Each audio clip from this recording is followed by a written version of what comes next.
Welcome, traders, to the Power Players segment. And we certainly have a couple of real power players today.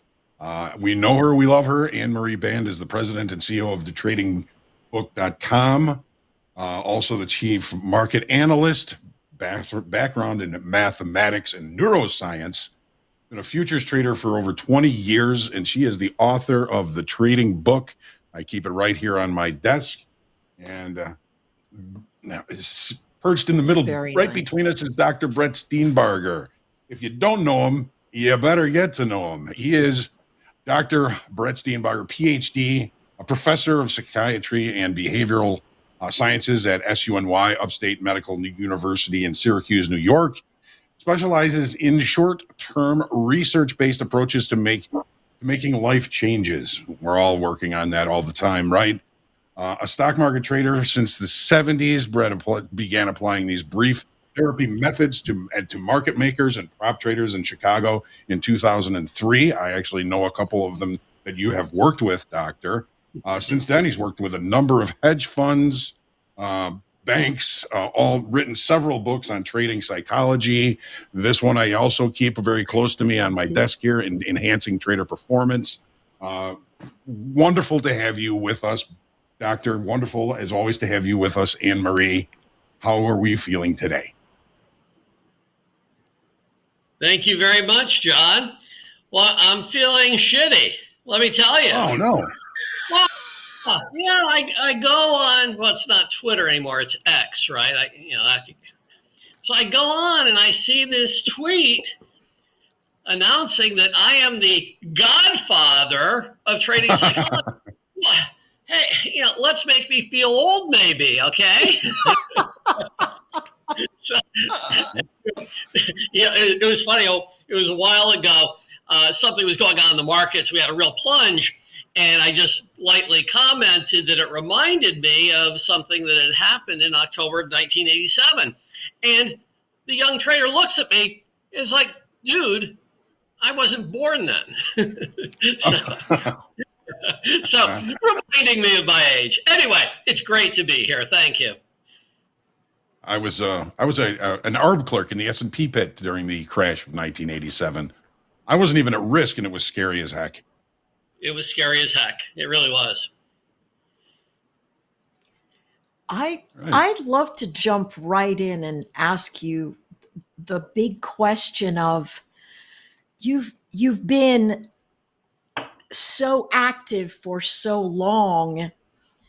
Is it true that people are really the same, or have you seen them change over time in terms of their responses to the market in general? Yeah, it's a great question, Anne-Marie. People haven't changed as much as markets have changed. And markets have changed in a couple of different ways, both in terms of what trades and how it trades, but also in terms of market participation. I was just talking with a portfolio manager literally just an hour ago about how much expansion there has been in the trading universe. A lot more traders pursuing all these different markets. And it certainly has occurred in hedge fund land with these large multi-strat hedge funds.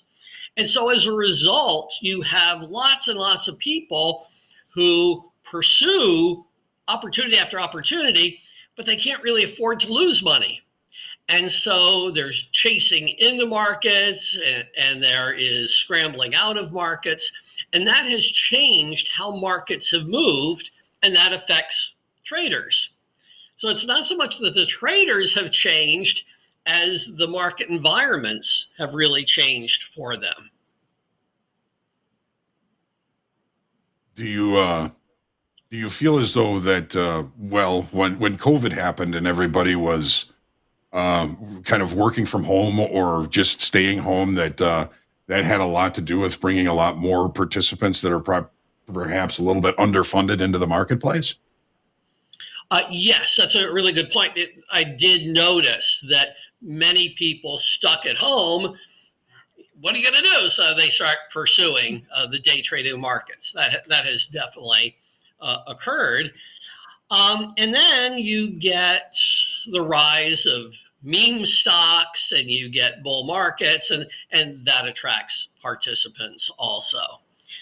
And so what happens is they get into markets, they lose money, they become frustrated, and then they look to people like Anne Marie, and they look to people like me to try to get some help for this.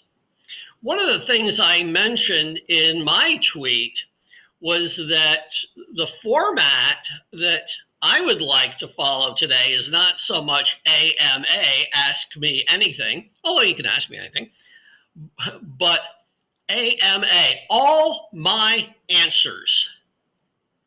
Because it turns out that most of the time, we have the answers to our trading challenges within us. But out of frustration, we don't identify that. There's a tradition in what's called positive psychology of what's called solution-focused thinking. The usual psychologist will look at problems and try to analyze why problems occur and see what you could do to help those problems. If you have depression, if you have anxiety, and here are strategies that could help you with those. The solution-focused psychologist is looking at occasions when problems are not occurring.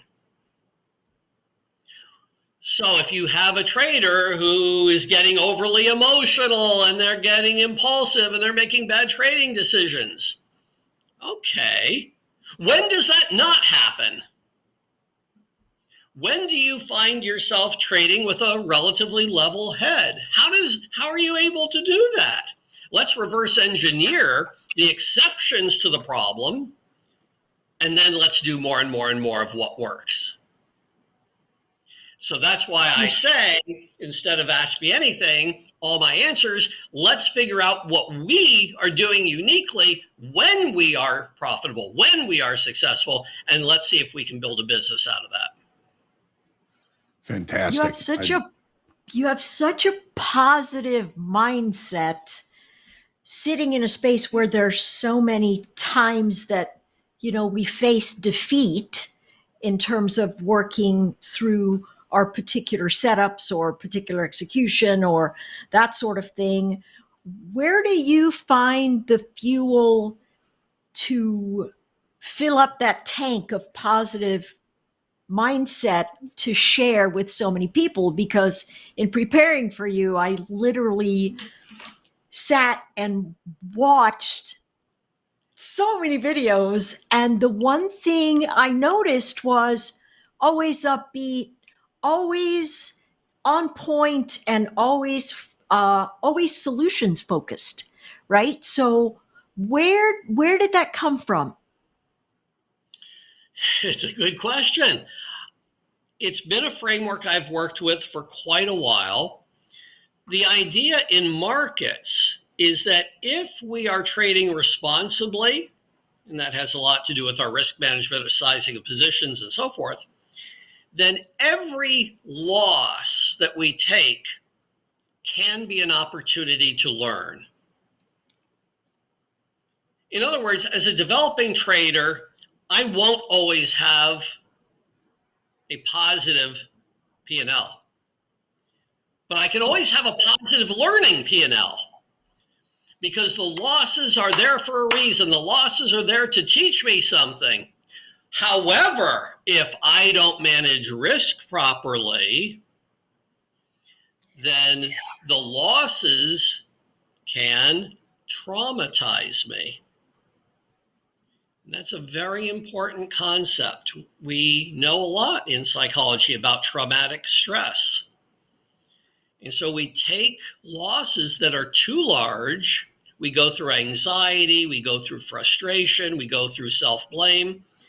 And it's the nature of traumatic stress to repeat again and again and again in similar circumstances. That's what we mean by PTSD. Many traders who are dealing with emotions in trading have unwittingly traumatized themselves. And they need to get back to trading small and safely and getting back to that learning curve. that learning loop. Doctor, I haven't had the opportunity to read this online blog book, Radical Renewal. You mentioned the topic of spirituality and the spirituality of trading. I would imagine that is something that has really helped you kind of maintain that positive attitude. Can you talk a little bit about that? Yeah, absolutely. Absolutely. It's easier to maintain a positive attitude about trading when there are things more important in your life than trading. And there are things more important in your life than P&L. And spiritual values, one's religion, one's family. There are many things that are more important than day-to-day P&L. And so I agree with you. That does help me. It helps people in general maintain perspective. The idea of the Radical Renewal blog book, it's on my Trader Feed site, is that great trading, it's a Radical Renewal, blogspot.com. Yeah. But the idea is that great trading comes from the soul, not the ego. When we get the ego involved, it becomes about me, and I got to make money, and I've got to be successful, and all of a sudden we're emotionally wrapped up in each trade.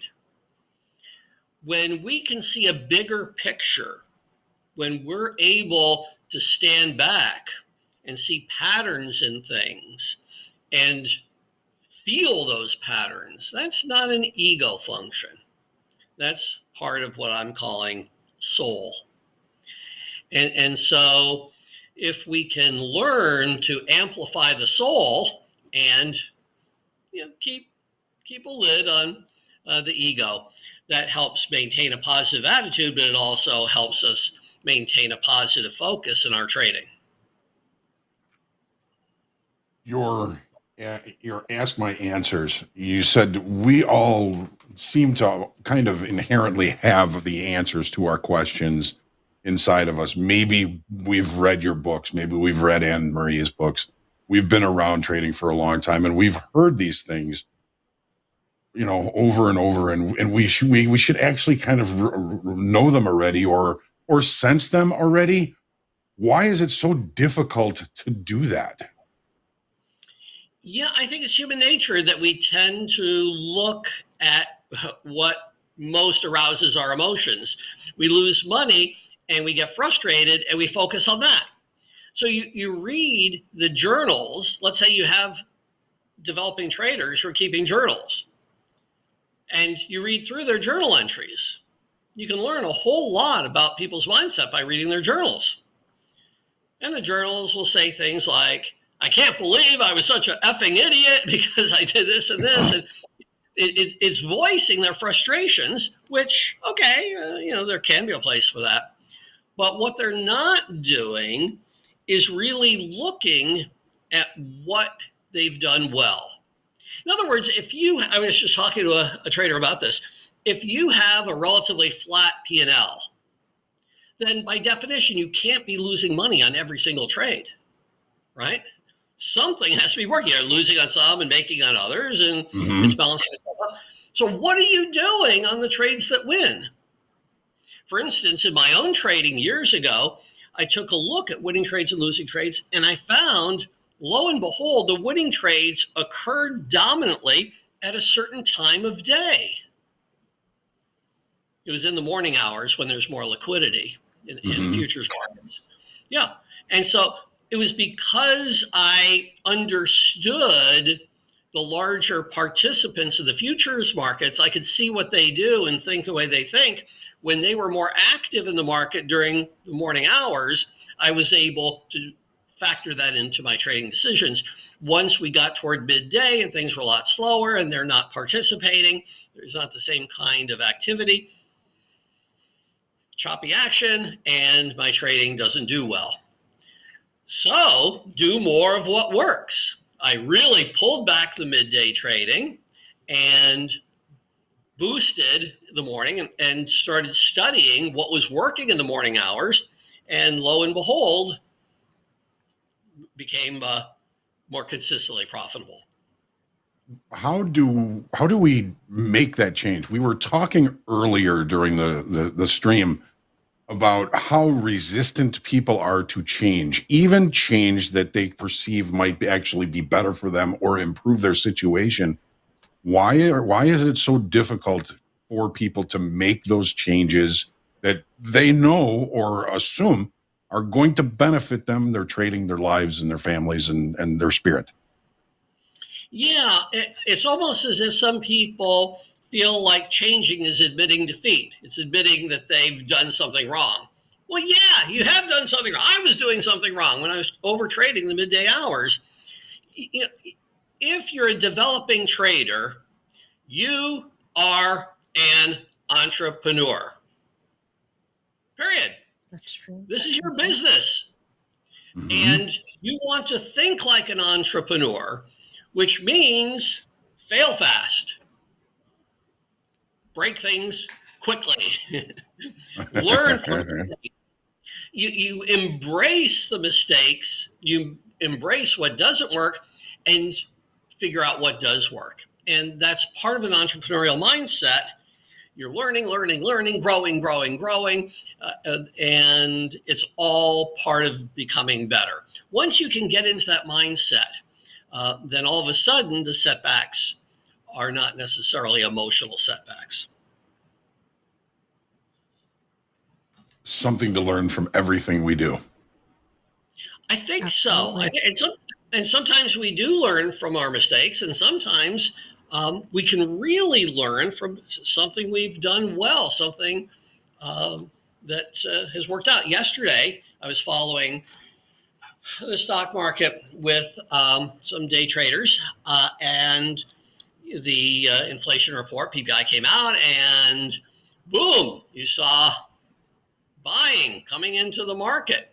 And you look over at the fixed income market and what's happening with the 2-year, what's happening, with interest rates, and suddenly you're seeing that this was a game changer, this report. And you can look across the different asset classes and you can see what macro investors are doing. And so one of the people on the call piped up and said, this looks like it could be a trend day. Uh-huh. Yes. It was. It was. A great call. Because if you looked at, there are certain statistics you can look at to tell you if buyers or sellers are dominant. So, for example, in the stock market, you can look at the NYSE tick, the number of stocks upticking versus the downticking. And that it comes out from the exchange very frequently. And so you look in the early hours and you're barely getting any net downticking. It's upticks and upticks and upticks, and no one is selling. So how are you going to get a down market in that kind of environment? Well, some traders who had been losing money were so locked into their ideas. We're overbought. It's time for us to come down. That they weren't seeing what was happening in the here and now. And so that can be frustrating for them. But if they can stand back and take in new information and say, I can learn from this, I can learn from these successes, then all of a sudden their learning expands. And that's a great thing about being part of a community, right? Because now not only can I learn from my good trades, I see what other people are thinking and doing and can learn and benefit from them. That bias, it seems to be really pervasive. When the market's rallying, it's a trend day to the upside. It seems so much easier just to try and pick a top because you don't want to have to pay higher to get into the trade. You want to buy lower and sell higher. I've done it. Well, I mean, we've all done it. We've all tried to pick tops on trend days. You gotta, I guess, lose that bias. How does a trader kind of be? I guess it would just take a kind of a separation from the market and from a position to be able to recognize when there's information that's contrary to what we already think. I mean, there were probably a lot of traders yesterday that sold into that rally, sold into that rally, sold into that rally, and just got run over. How do we handle that bias venom, if you will? And John, that is where I think the ego comes in. I want to be the man. I'm going to call the top. I'm going. It's like what? Rather than looking at what's happening specifically, moment to moment, bar by bar, in the market. And so, so for example, one of the favorite patterns that I trade is you're probably familiar with the delta measure. You're looking at every single transaction in the futures market. And is this occurring at a bid price or an offer price? Are the traders hitting bids to get out or lifting offers to get in? And you look trade by trade by trade, and you accumulate all those data, and it tells you who's dominating. And sure enough, when we were making a top yesterday and started to flatten out, the delta measure at one point just kept climbing and climbing and climbing. People were still lifting offers, even though it wasn't immediately evident in price. So instead of getting the ego involved and saying, I'm going to call the top, you want to have the humility, maybe, the perspective, to follow what the market's actually doing and eventually participate. So I notice that when you make a statement, you look for data to validate. And so, for instance, you started talking about, hey, it looks like somebody said, hey, this could be a trend day. And immediately you began to say, how can I validate? So you look at the 2-year and then you look at the tick. And I suspect that this is something that maybe traders, we forget that we need to move step 1, 2, 3, 4. We just go from step 1, here I see this, to step 4, I'm going to do this. And so do you share with folks, hey, listen, if you can physically feel that you have a bias, are you looking at data to validate or invalidate? And are you willing to accept what the data says about what it is that price is actually likely to do? How do you take the trader that has the bias and lead them to physical manifestations of whether that can be true or not true? Or how do you get them out of that? How do you get them out of the broken cycle other than to validate? And is that what you would share with them? Yeah, you're great question, Anne-Marie. You're role modeling what in medicine is called an evidence-based approach. In other words, if you're seeing a physician and you've got some pains, you don't want your physician to say, oh, this is certainly a heart attack in the making, and I'm going to get in there and operate. WTF. Let's do some blood work. Let's take some images, let's gather the evidence. And so it's the same way in trading. We have different things that we can look at that give us evidence of what's going on. One of the things I really emphasize to really all traders is we have to figure out, who are we making money from? That's great. Who are we taking advantage of? Because that will determine the evidence that we look for. So when we are looking at what stocks are doing and then look over at the dollar, we look over at rates, we look over at other macro markets, what we're really saying is this part of a macro trend? If it is, big macro participants at hedge funds and investment banks are going to be involved, and that's going to lead to more persistent directional price action than if this is an isolated move. So I'm taking advantage of big institutions because by their very nature, if they have many, many millions or billions of dollars to move, they can't just deploy it all at once. You can't just say, oh, I'll lift the offer with $1 billion. Yeah, that blows the offer pretty well. Yes, so what you have to do is you execute over time, right? And they have execution algorithms that help them do that, and you can figure those out, what they look like. But as a smaller individual trader, you have the advantage of flexibility and speed. You can see what's going on and get involved while they do their execution thing. On the other hand, there are other times in markets where those big participants are not involved. And it's not a trending kind of day because you don't have that large involvement. And so now you want to figure out, all right, who am I going to make money from? Who's in the market here? And how do they behave? And so you may end up trading much more tactically in a range, looking at overbought and oversold levels. You look basically for participants who are going to be trapped.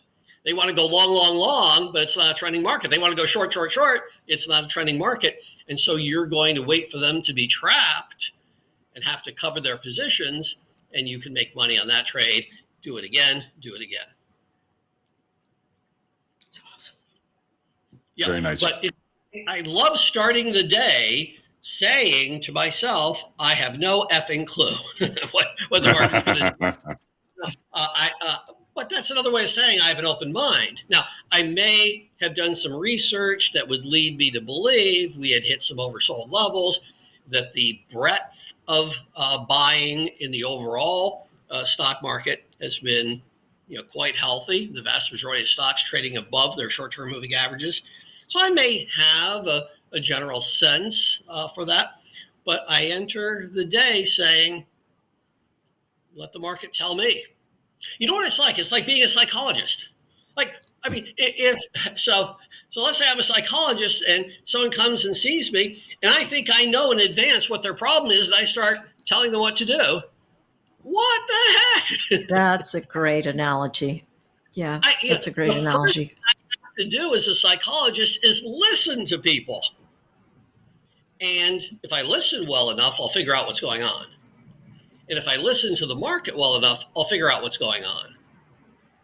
But if it's all about me and my ego, I can't listen. We know some relationships that are like that, but we won't go there. Right. And people in a romantic relationship, if someone doesn't listen, where's that going to go?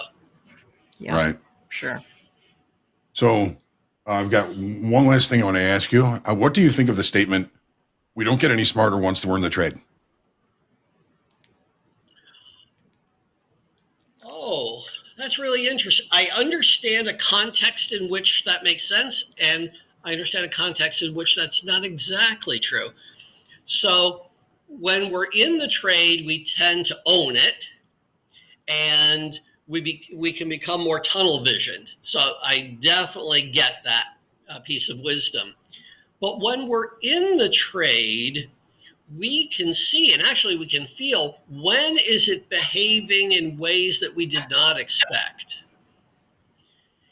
So I'll be in the market and a positive piece of news comes out and we'll get just a little bit of buying and it comes right back in the range. And I'll say to myself, sometimes I'll even say it out loud, like, that shouldn't have happened. Like, why couldn't we have broken out? And so I think I did get smarter during the trade by processing what was happening in an open-minded way, and I get out of that trade before it actually breaks to the other side and creates a large loss. Do you find it difficult for a lot of traders that you know and that you've worked with over the years to actually be accepting of information that's contrary to their original thought on the idea? Yeah, the more experienced the traders, the more open they are to that. The more open. Yeah, and one of the great advantages of working in a team environment is that you have team members who are talking out what's going on in markets and telling you when things are aligning with your trade and when things aren't. And that can be really, really helpful. Right. Yeah. I think what happens with developing traders is they get their hopes up. They have dreams. They're going to make it big, and they're going to get funded. Yes. Yeah. Right. Right. Yeah. And they're so caught up in that it's hard to pull back and say, okay, this didn't work. The evidence isn't there. I won't take a big loss. Well, there you That's go. harder. Right. So we do have a bunch of questions. I've kind of grouped them into kind of categories. I'd like to ask this first one. It's Voltaire and Liberty, kind of similar questions. How do I get over this fear of entering, even if the setup is crystal clear? The outcome of my strategy during test runs are all extremely good, but when it comes down to pulling the trigger, I freeze. I do have a long history of heartbreak while learning to trade, but I know it's my way out. And if I want it, despite the psychological impact it is on me. So the other question was, how do I avoid making mistakes when I have the right ideas and fail on the execution? Yeah, I'll take that first question because they mentioned the long history of heartbreak. And I believe that's what I was referring to with respect to trauma. Trauma. Mm-hmm. And so if you've gone through not just normal trading losses, but heartbreak losses, then there's a natural human tendency to not want to have to go through that again. And so you're not going to pull the trigger. Yeah. And so the question becomes, how do we overcome that trauma? And there are techniques in psychology for doing that. In fact, at one point in my life, I was carpooling between Ithaca, New York and Syracuse, where I taught in the medical school. And in the carpool, someone else was driving and they pulled in front of a car and the car hit our car and we flipped over 1.5 times, landed on the hood, and I'm upside down. I actually was it was unbelievable. I was in the front passenger seat and my head went through the back windshield. So I'm lying there on my back and I can see the top of the car and I can see blood coming out of my head. So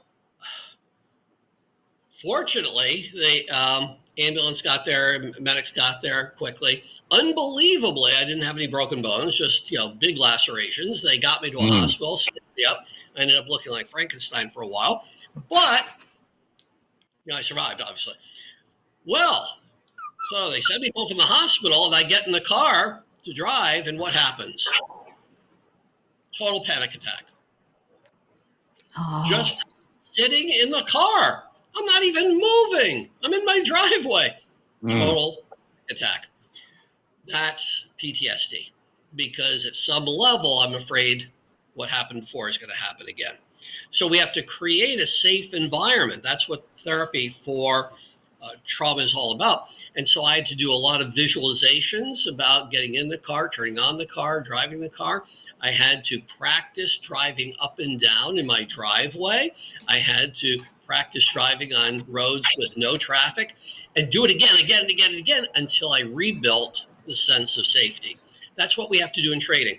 And so often if we've been traumatized, the thing to do is to go back to trading by simulator. Go back to sim trading, no capital at risk. Just get back into the habits of pulling the trigger, making the decisions, learning from what you do, learning from mistakes, learning from good behaviors. And then as you feel more comfortable in the simulation mode, you start very small and do it with real live capital, but very, very small, and build the habits back. And that's how I got to the point where I drive now. Thank you, Doctor. Next question, and I know we see this a lot here, and I'm sure you've seen it a lot as well. There's a number of questions that kind of go along the same line. Samuel, I think, has one of the more clear questions here. When the market is going against me, I keep on wanting even more than 2 hours. If it's not in my favor, I just close positions but I take a little profit and leave money on the table. I don't think anybody's really necessarily hardwired, doctor, to succeed at this, because we avoid losses by staying in them. We create bigger losses that way.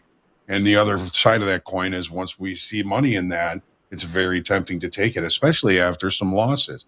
How do we flip that wiring in our brain, doctor? By making trading as rule-based as possible. So for example, excuse me, if I'm trading directionally, then I'm looking within the trend for evidence of cycles. In other words, we come up, we come down, we make a higher high, we make a higher low, and I'll use the higher highs and the higher lows as points to maybe take a little profit, add some, and so forth. But all of that is rule-based. I need to see that there's a short-term oversold level at a higher level to add. Now, if we start to sell off and we violate the previous low, I'm wrong. I'm out. The market's telling me I'm wrong. It's, by definition, it's not an uptrend anymore. And so that is all rule-based. And by rehearsing those rules, cementing that over and over and over again, those become part of us. Thank you, so doctor. it's habit formation. Habit. That's a You great would way say, of putting yeah. it. Great. Yeah. Think about people in performance fields. They've done what they do so frequently that it becomes second nature to them.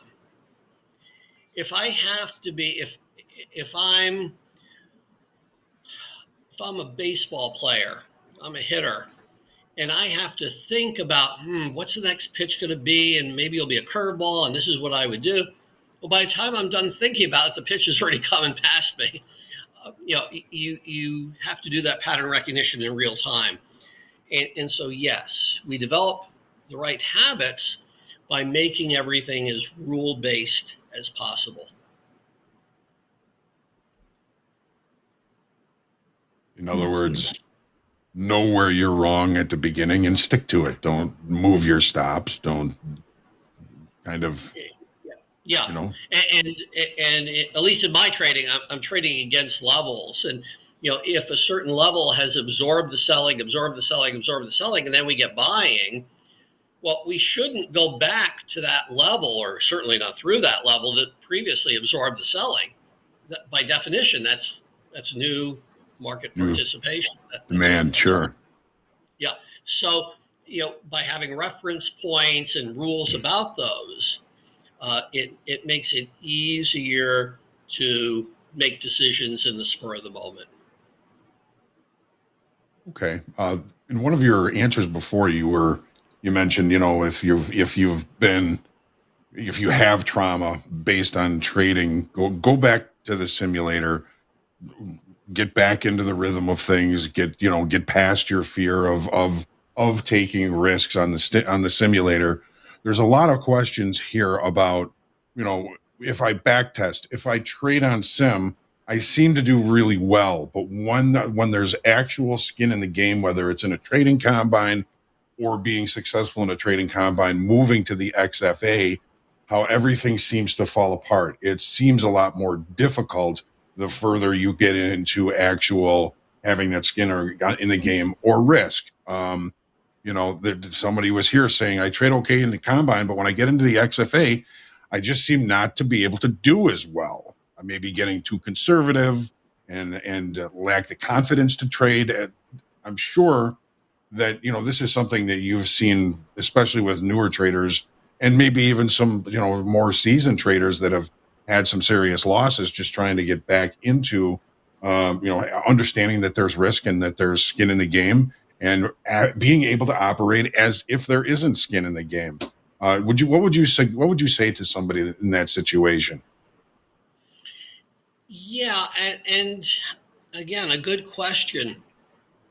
I would want to, if it were me, establish that consistency before going into any competition, any combine, I would want to be able to handle the skin in the game of just normal P&L, and then tackle the additional pressure of getting funded and getting recognized and all the things that go along with being successful that way.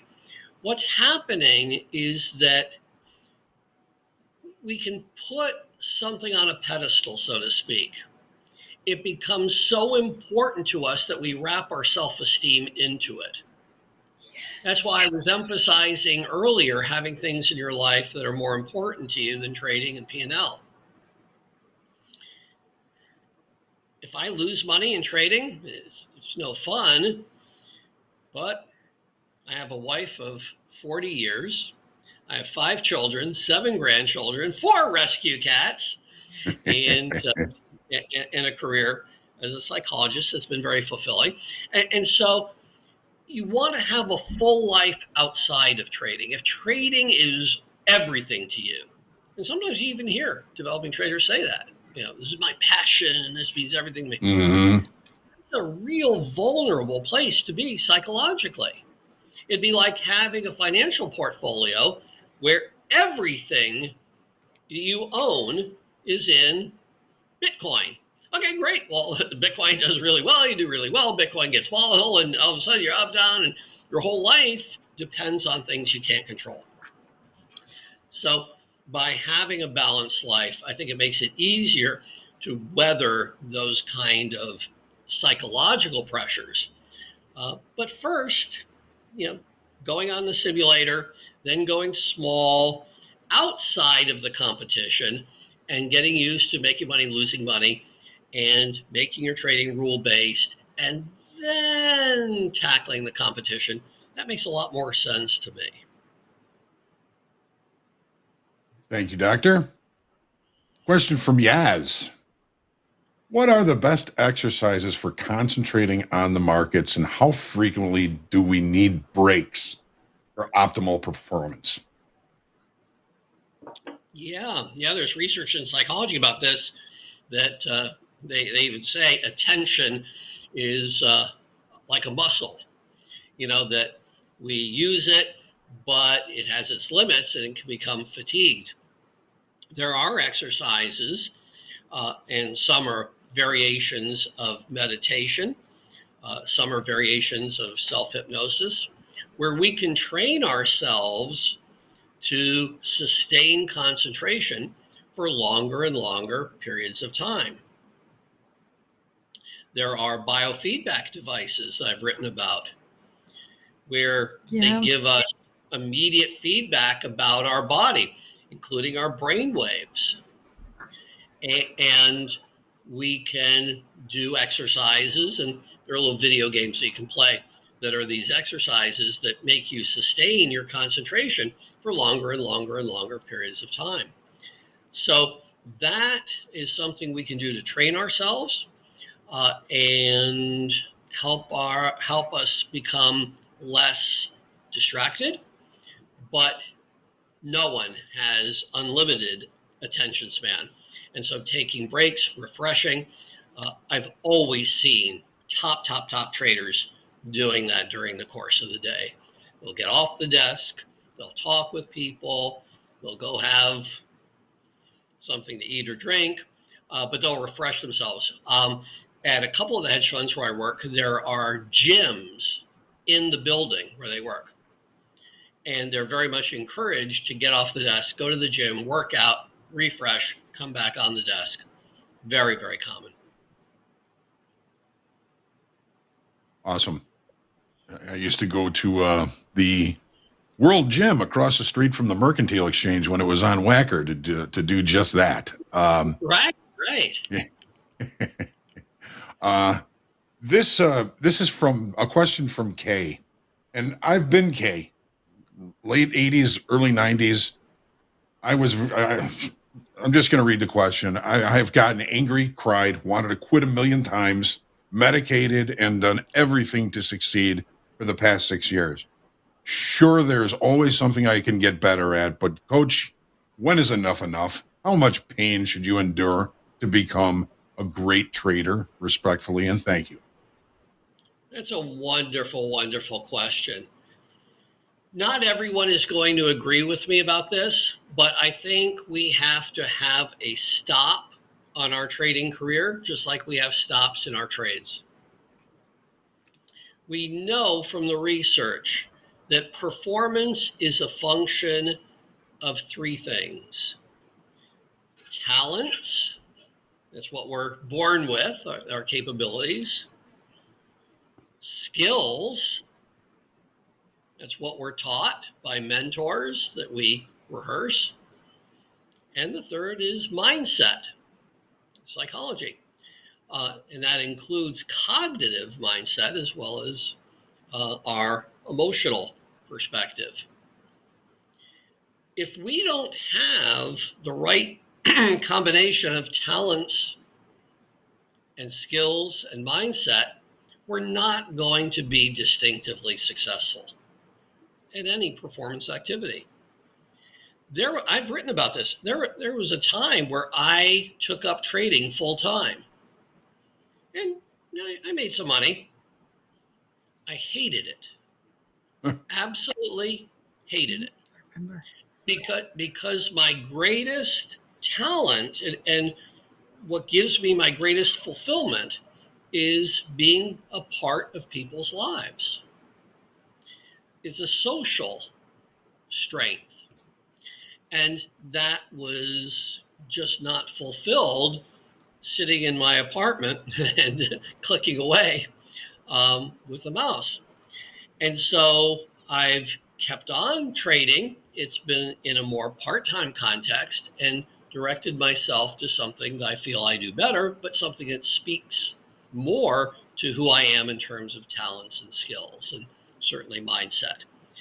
So I think it makes sense to try different things, to learn from different people. But if you're going through one frustration after another, maybe the answer is not to try to play the game better. Maybe the answer is to play a better game. And there might be something else in your life that is your calling and that really captures who you are and your talents and your skills and who you are psychologically.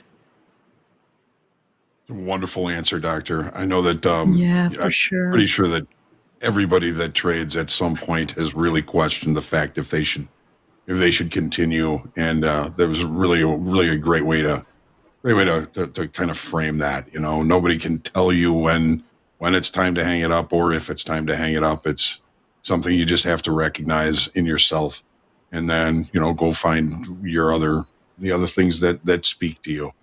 I know a lot of Yep. people say, my passion is trading, and I always kind of sit back and I go, I think your passion should be for markets and understanding markets and understanding yourself, and that's probably a lot closer to getting yourself to being a successful trader is in those understandings.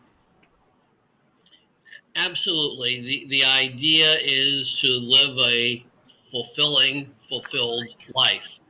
And if markets happen to be your way of doing it, that's wonderful. But there's an opportunity cost. If we keep trying to trade, what are we not pursuing that really could be our path? Awesome. So you probably see this a lot. This is from Pierre. I often find myself self-sabotaging after a good win streak. I have implemented a stricter risk management, like trading micros or trying to keep the losing days smaller compared to the winning days, of course. But I still find myself doing dumb stuff from time to time. I'm becoming more proficient in recognizing my triggers and walking away, but I still lack self-control level, the self-control level that I want. Any advice helps me improve my journey? Yeah, it's a really good question. My experience is that when people have a win streak and then suddenly kind of fall apart, it's actually not because of psychological reasons. It's because the markets have changed and they're slow to recognize that. And that leads to psychological frustration, obviously. but they're not recognizing when we've transitioned from a trending market to a more range-bound market, a busier market to a slower market. They're not recognizing in real time those shifts, and so they're not adapting. One of the ways I've noticed that is, well, I talk with many different traders, and many of them will all be profitable at a certain period. And then in another period later, they're all losing money. Well, Mm-hmm. if it was just their mindset that was the problem, it wouldn't be happening to all of them.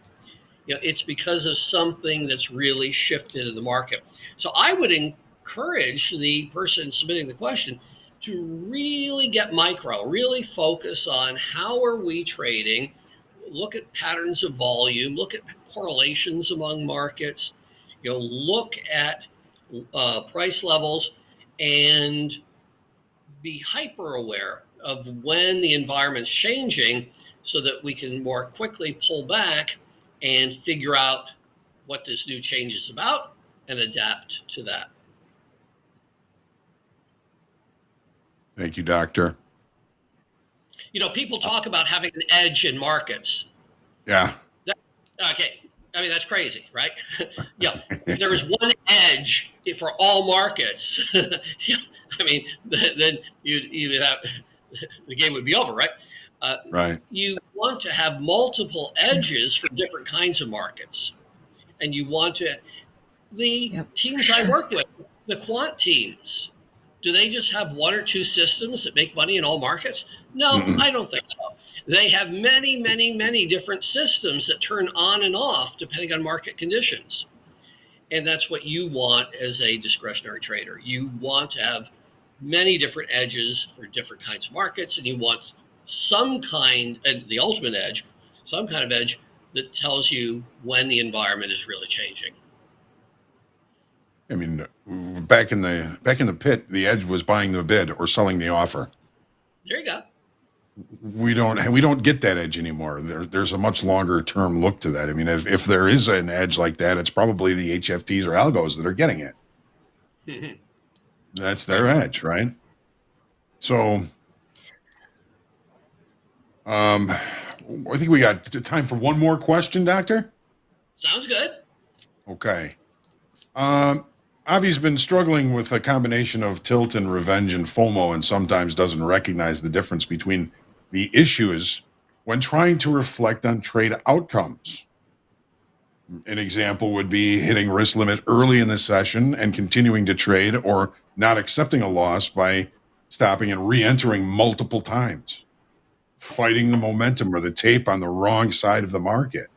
I'm using some of the risk tools available and sizing down, but is there anything I can do to practice to help pick up on these issues earlier when they're happening in real time? And I think it's really important to be able to sense when your switch is being flipped, when you're going on tilt, when your cheese has slipped off its cracker. To be able to recognize that is a very, I think, important and useful tool. Would you agree, Doctor? Oh, totally agree. As you know, I teach in a medical school and I work with physicians. And can you imagine if you're in the operating room for surgery and your surgeon starts to go on tilt? So bad. They get cut up and the incision didn't work and there's too much bleeding and you're really frustrated and you start cutting and well, why does that never happen to physicians? Why does that never happen to a surgeon? They've trained themselves in such a way that they don't have those tilt reactions. They're not so personally, emotionally invested in what's going on. They're rule-based in what they do, but they've trained first. Where do they do surgery? They do surgery by watching others do surgery, watching experienced physicians do surgery. Then they do surgery on cadavers where there's no risk. And then they'll assist in a live surgery. And then finally, they'll do a simple surgery themselves. So they constantly, they're learning in a safe way so that they don't have these huge emotional reactions. So what we want to do is give ourselves enough learning time, as we mentioned in simulation, trading small enough that we're not going to get emotionally caught up in the trading, and gradually build that, gradually build that, gradually build that, just like the surgeon, so that the right behaviors, the right trading becomes second nature, and we don't go on tilt. When it's all rule-based and we've internalized those rules and we've done it many, many, many times, we don't go on tilt. That's the lesson of the surgeon. Well, I'm going to get a chaperone for my next surgery. There you go. There you go. Absolutely. And make sure that he's not trading GME while he's doing the surgery for you. No doubt. Doctor, I do have a question. Sorry, go ahead. Yeah. I was just going to ask, do you believe in the 10,000 hour rule? Oh, yeah, in terms of expertise development. Yeah, there's really good research about what's called deliberate practice, that it takes 10,000 hours of practice that's structured in a certain way where you're practicing.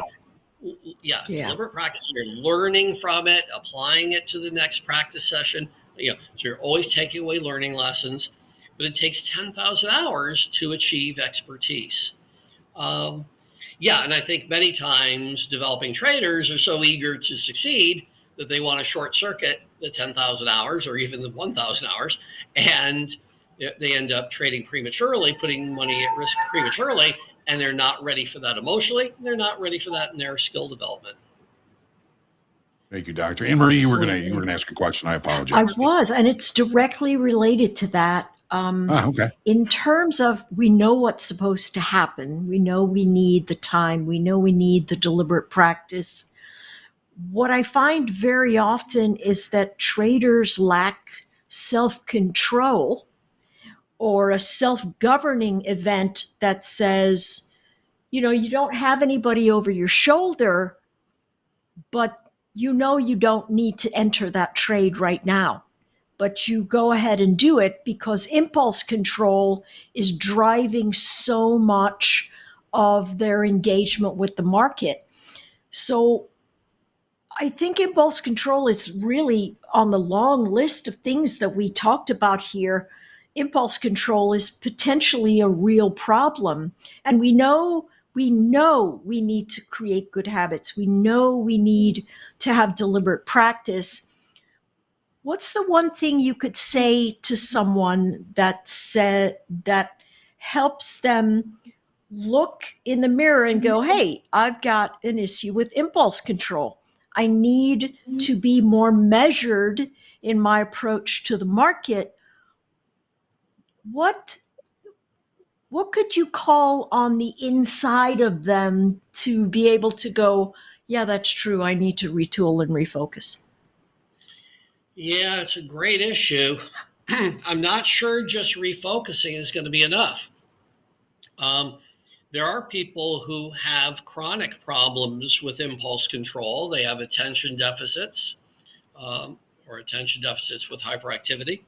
But there are people who have problems with maintaining focus and concentration, even if they're not diagnosed or diagnosable as ADD.